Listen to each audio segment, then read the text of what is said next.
Baik, Shalom, selamat siang. Perkenalkan, nama saya Max Barkobat. Di sini saya akan menjelaskan mengenai pemerintahan disebut sebagai kebutuhan, atau lebih tepatnya, kenapa pemerintahan disebut sebagai kebutuhan. Nah, sebelum kita mengetahui kenapa pemerintahan disebut sebagai kebutuhan, ada kalanya lebih baik kita mengetahui awal mulanya terbentuknya pemerintahan tersebut.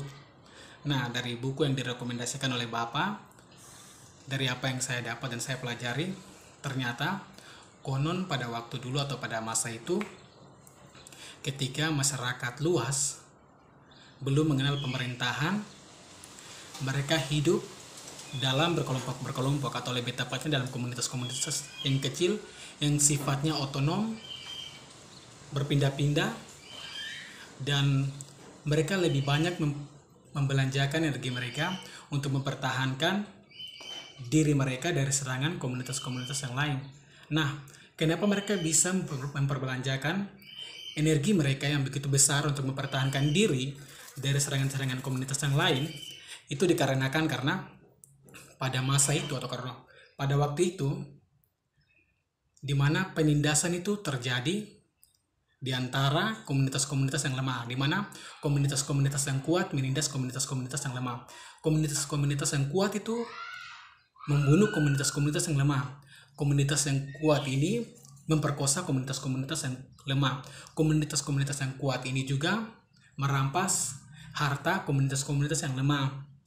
Nah, dari situlah seiring berjalannya waktu, orang-orang kuat dari masing-masing komunitas tersebut mendapatkan ilham yang membuat mereka menjadi lebih bijaksana, sehingga mereka terobsesi untuk menciptakan suasana yang tertib.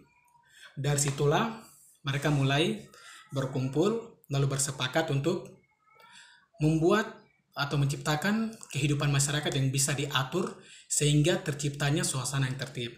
Nah, dari situlah mereka membuat prinsip-prinsip atau nilai-nilai yang kelak dianggap sebagai hukum untuk mengatur yang dapat ditimpakan kepada setiap pelanggar-pelanggar yang melakukan pelanggaran tersebut, seperti yang tadi, yaitu membunuh, memperkosa, merampas harta orang lain, dan masih banyak hal lainnya.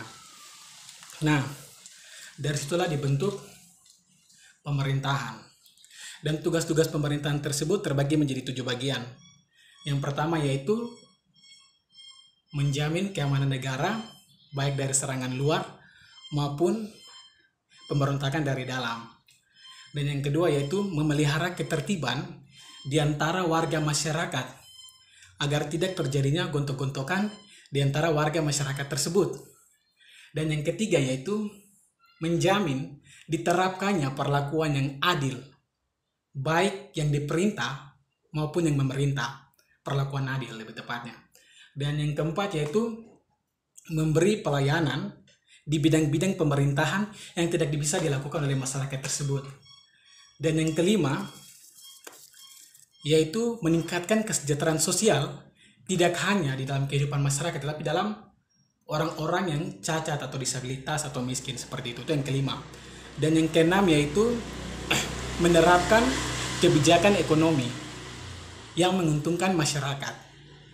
Dan yang ketujuh yaitu menerapkan kebijakan pemeliharaan sumber daya alam dan lingkungan hidup.